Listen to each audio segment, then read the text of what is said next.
यानंतर दीपक भाऊ रावेरकर यांचा सत्कार जयेश भाऊ रावेरकर करतील अशी मी त्यांना विनंती करतो.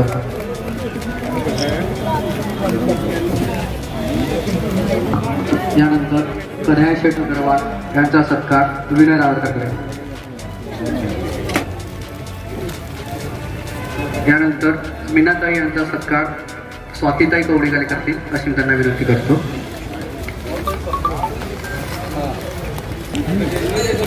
यानंतर प्राचीताई रत्न पारखे यांचा सत्कार अरुणा बजाज यांनी करावा.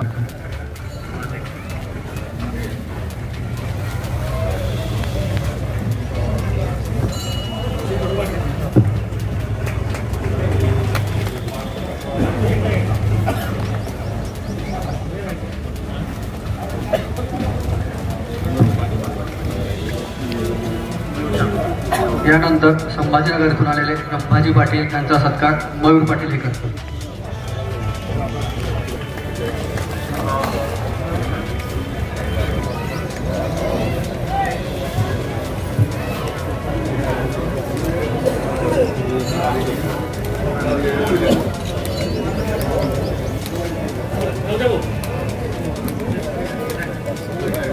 आलेल्या सर्व अतिथींचा सत्कार आपण बसल्या जागी करत आहोत. विनय भाऊ, चंदू भाऊ, राहुल भाऊ चौधरी यांनी कृपया सर्वांचा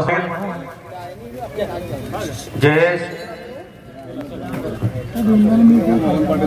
शीतल भाऊ वाणी यांनी सुद्धा पुढे यायचं आहे. निलेश पाटील,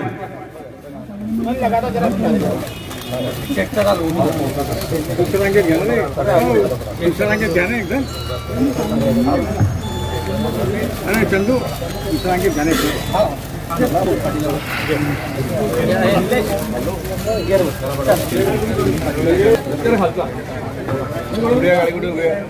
निमित्त त्यांच्यावर सर्व प्रेम करणारे, त्यांच्या प्रेरावर प्रेम करणारे आपण सर्व रावेरकर सगळ्यांचं नेहमी वागणं बोलणं असतं. या निमित्ताने पूर्ण परिवारावर दीर्घ आयुष्य लाभो.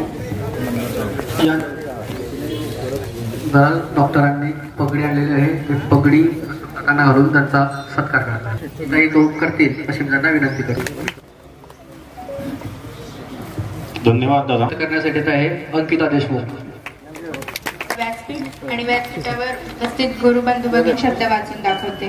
आज आपण श्री अशोक शेठ फलेषु कदाचित या उक्तीप्रमाणे ते फळाची अपेक्षा मृदुनी कुसुमादपी म्हणजे वरून जरी कडक वाटण्याचे कुंकुम मध्ये संपर्क राहतो. धन्यवाद.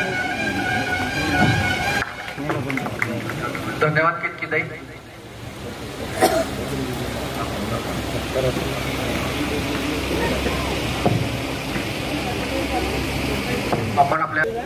आपण आपल्या वेळेअभावी पुढील मनोगत थांबवून अध्यक्ष भाषण श्री प्रकाश सुंदर सर यांना विनंती करतो की त्यांनी अध्यक्ष भाषण करून मनोगत थांबवावे.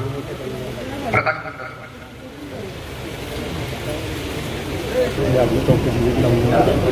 आजच्या या गोड कार्यक्रम सत्कार मूर्ती श्री व सौ अशोक गणपत वाणी,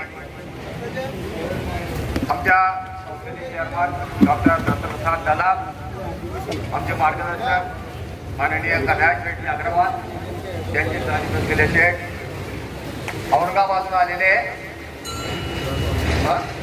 वेदांत भाऊ रत्नपारखी भारताच्या वारसाचे पुढे चालवत आहे. यांच्याबरोबर आलेले सर्व